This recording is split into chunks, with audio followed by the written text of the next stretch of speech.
마지막으로 심채경 박사님인데 어떤 제가 아마 소행성, 소행성 발굴. 네, 네. 소행성. 발굴. 네.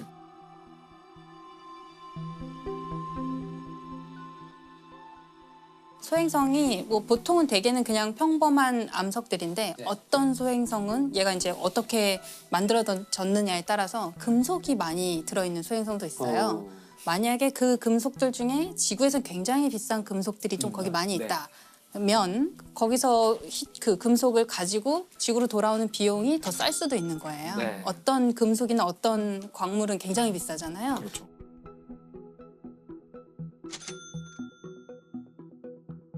그런 것 때문에 이제 기업들도 막 눈독을 좀 들이고 있는 그런 새로운 분야예요. 미래하면 아마 우주 탐사, 소행성 탐사 얘기되지 않을까. 우리나라도 또 준비하려고. 아 우리나라도 아직은 국가 차원에서 하고 있지는 않지만 과학자들이 좀 스터디하고 제안하고 한 단계에 있어요.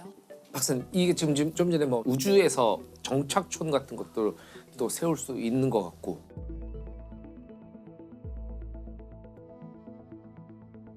우주에서 이렇게 생활하고 뭐 이런 게 기술적으로 가능한 건가요? 이게 우리가 지구상에서도 그런 실험을 한 번 했는데 바이오스피어 2라는 실험을 했어요.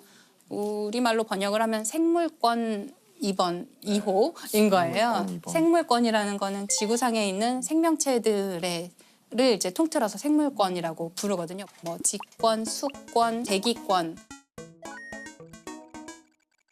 바이오스피어 1은 무엇인가 하면 지구죠. 그 자체. 네, 우리 지구 자체가 첫 번째 생물권이고요. 그래서 바이오스피어 2. 네, 미래 인류가 만약에 화성이나 뭐 다른 데 가면 그렇게 살아야 되니까 그런 실험을 해보는 이제 장이기도 했고 두 번째 생물권 조금 더 작은 규모로 만들어 본 거예요.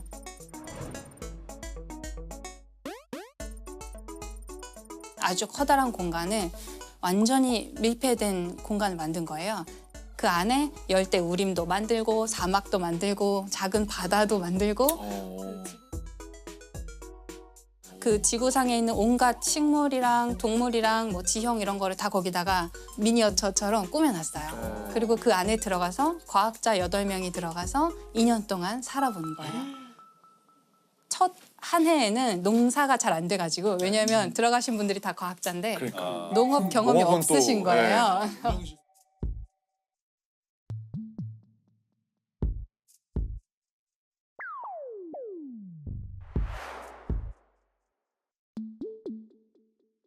사실은 그 안에서 8명이 들어갔는데 이제 파벌이 나뉘기 시작하고 야, 현실적이다. 네. 그 안에서 네. 또 이제 남성 여성이 있었는데 누구는 커플이 생기기도 하고 현실적이다. 네, 아담과 굉장히 이브구만. 현실적이죠.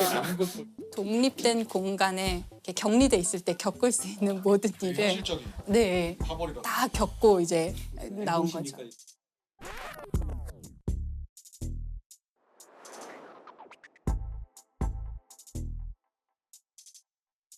의외로 이런 프로젝트가 아까 이제 우리가 걱정하기로는 외부와의 어떤 차단 때문에 물질들에 대한 교환과 농업 이런 거 걱정하는데 의외로 그 안에 사람들이 잘 지내기가 대단히 힘들다는 거를 여러 가지 떠올라요.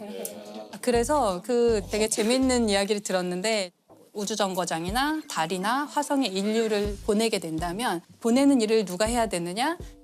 K-팝 스타를 배출한 소속사에서 전문가를 그런 식으로 항상 그룹 이 노하우를 그거 나쁘지 전달해야 않은 것 된다. 같아요. 중요한 것 같아요. 사실 저희가 근데 뭔가 이제 우주 관련 산업 저희 같은 일반 사람들이 떠올리는 사람은 결국 사실 일론 머스크와 스페이스X이긴 하거든요. 그렇죠. 우주 산업에서 일론 머스크의 영향력이 실제로 이제 학자로서 체감하시기에 어느 정도인지. 네, 그러니까 이분이 뭐 회사의 대표이자 경영자이기도 하지만 자기가 실제로 엔지니어기도 하고요. 실제 개발에 참여를 많이 했어요. 원래 페이팔을 만들었었죠. 네. 페이팔을 하면서 돈을 엄청 끌어 모아서 네. 그걸로 성공한 돈을 이제 우주에다가 뿌리고 있죠, 지금.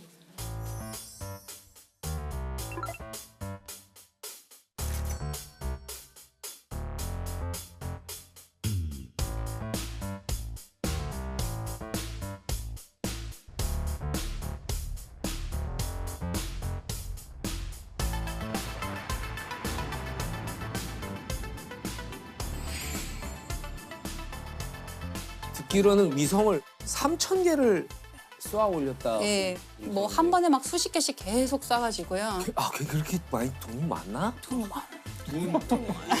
그게 그 스타링크. 네, 그거. 그게 스페이스X가 하고 있는 스타링크인데요. 지구 근처에 인공위성을 엄청나게 많이 띄워서 얘로 네트워크를 망을 만드는 거예요. 지구 어디서나 통신할 수 있게 한다 이런 계획이 되게 많이 있고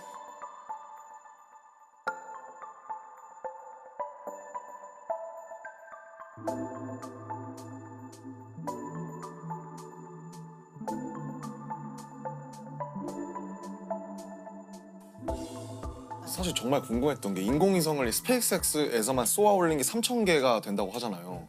궤도가 커서 그런지 그렇게 여러 국가에서 인공위성을 막 수만 개를 쏘아 올렸을 것 같은데 부딪히거나 그러지 않나요? 부딪히기도 해요. 아, 그런 그래요? 사고가 날 수 있고 그래서 어느 정도 그 밀도를 유지하게끔 그런 규칙이 정해져 있어요. 그 우리가 규칙이 있구나. 예, 우주로 쏘아 올리는 모든 물체는 등록을 해야 되는데요. 등록할 때 이제 우리가 어느 궤도로 보낼 것이다, 임무 수명이 어느 정도다, 임무가 끝난 다음에 어떤 식으로 폐기할 것이다 이런 이제 대략의 계획이 있어야 되거든요. 근데 문제가 되는 것은 거기에 참여하지 않고 자력으로 등록하지 않는 물체를 올리기도 해요. 왜냐하면 이게 등록 안 했다고 해서 처단할 수 없거든요. 뭐 거기로 가서 불법도 뭐 이렇게 할 아니고 수도 없고 그렇죠. 그러니까. 그 갔는지도 모르니까 이제 지구 규모에서는 뭐 새로운 게 올라왔는지 안 올라왔는지를 알기는 어렵잖아요.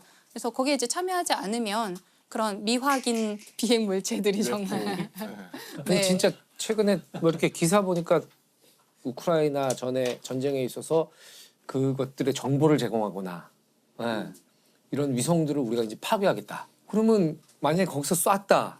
그럼 미국이 가만히 있지 않을 테고. 이러면 진짜 우주 전쟁이 벌어지는 거 아니에요?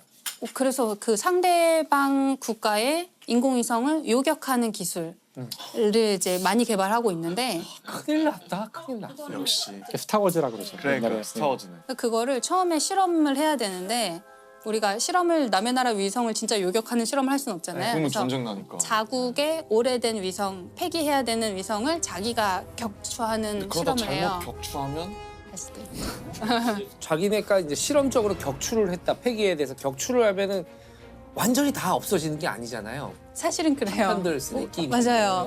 그런 일이 실제로 일어날 수 있고 파편들이 굉장히 문제가 많이 되죠.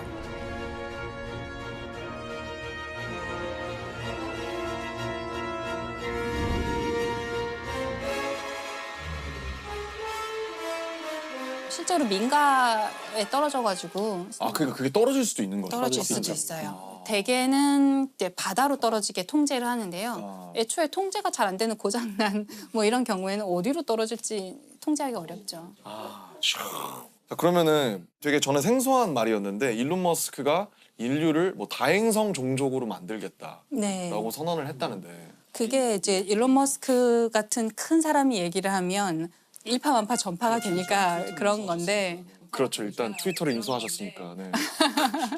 맞아요. 근데 이제 원래 있던 말이긴 한데요. 그러니까 우리가 뭐 멀티 플라네터리 스피시스 이렇게 다 행성 종족이에요. 여러 행성을 오가는 여러 행성에 걸쳐서 생존하는 그런 종족인 인간이 우리가 그렇게 돼보자 그런 이제 목표를 가지고 있어요. 뭐 화성에 사람을 이주시키겠다. 그래서 장기간 거주하게 만들겠다 이런 얘기를 하고 있고.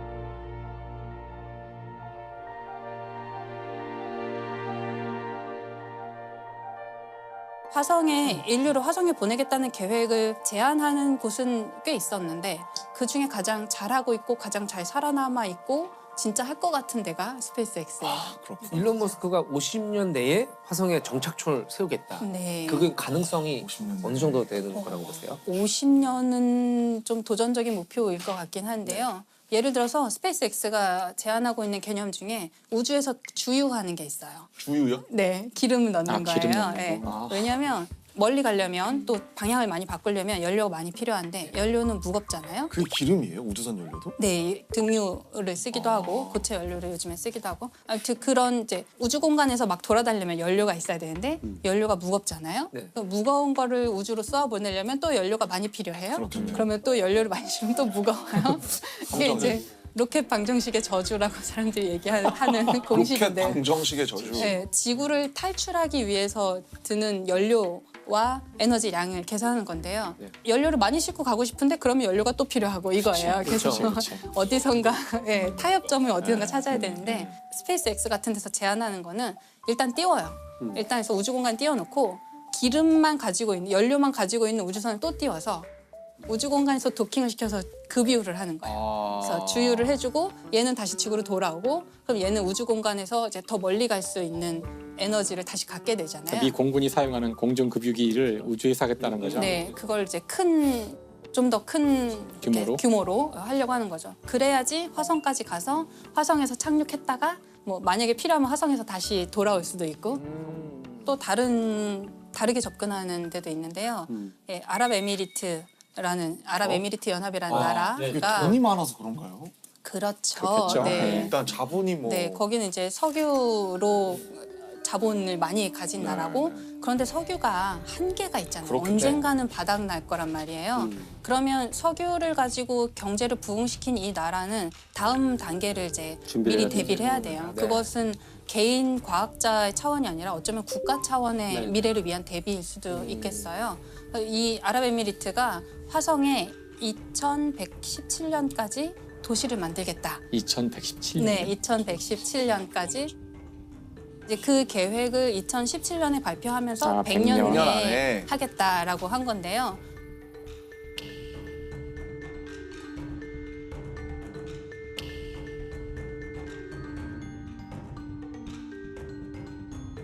국가 차원에서 굉장히 우주 탐사를 갑자기 막 속도를 엄청 빠르게 진행시키고 있어요. 인공위성을 띄운 지도 사실 얼마 안 된 나라거든요. 그 인공위성 띄울 때 우리나라 기업에서 기술을 되게 많이 전수해줬거든요. 외부의 도움을 되게 많이 받았던 완전 우주 탐사에서는 신생 국가인데 갑자기 화성에 사람 보내겠다라고 하니까 사람들이 웃었을 수도 있잖아요. 근데 지금 벌써 화성에 탐사선 보냈고요. 아 보냈어요? 네, 진짜요? 몇 년 만에. 그러니까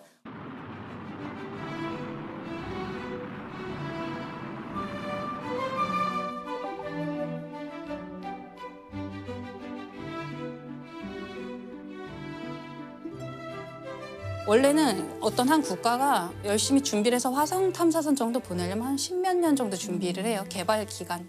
근데 이 나라는 몇 년 만에 보냈어요.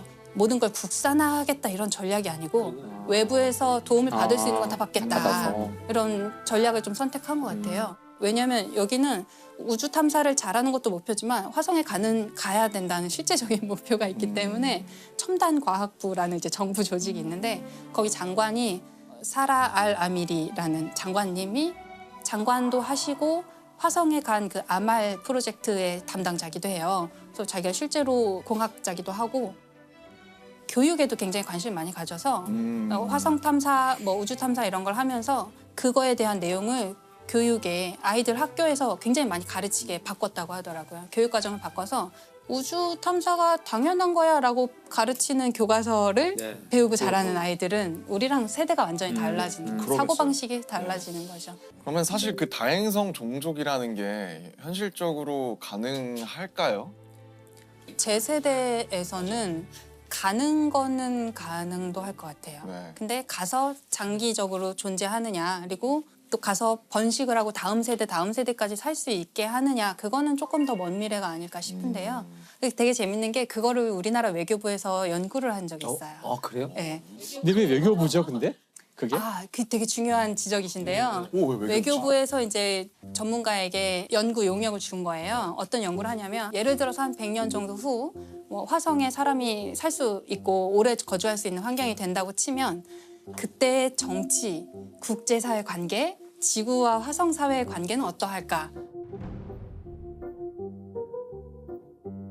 화성을 정치적인 어떤 국제 관계로서 보는 거군요. 네, 가면 네. 외교부 직원이 파견 나가야 되는 거죠. 그럴 수도 거기. 있죠. 투표권을 줘야 되는지. 그렇죠. 그리고 화성에 오래 생존을 하고 있으면 이 사람들이 자치권을 요구할 수도 있죠. 우리 더 이상 뭐 한국 사람 안 하고 우리 나라 세울 거야 이럴 수도 있고. 그러니까 지금은 우주 공간에 있는 것은 다 평화적으로 사용해야 되고 누가 개인이나 어떤 국가가 소유할 수 없어요.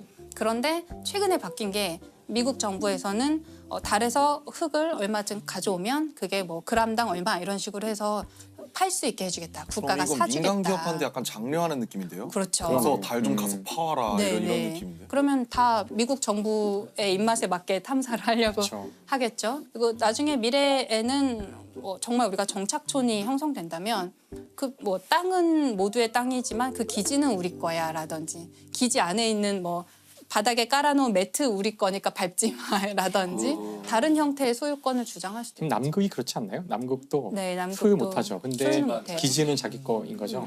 저는 화성도 만약에 여러 정착촌이 여러 나라 정착촌이 있다면 결국에는 우리 여기서 일어난 일은 지구까지 보고하는데 몇 년 걸리고 우리끼리 해결하는 뭔가를 만들자 하고 분명히 있을 문제는 지구에서 자꾸 뭔가 시킬 거거든요. 네. 야, 너네 뭐 좀 채취해서 보내. 뭐 좀 하는데 정작 화성에 있는 사람들 그걸 하려면 우주복 입고 나가갖고 너무 힘들고 막 이런데 야, 이거 언제까지 우리가 이거 지금 계속 받아야 되지? 이런 순간이 올 거라고 생각해요. 독립하겠죠. 네, 독립하자. 이거 연락 끊자. 손절.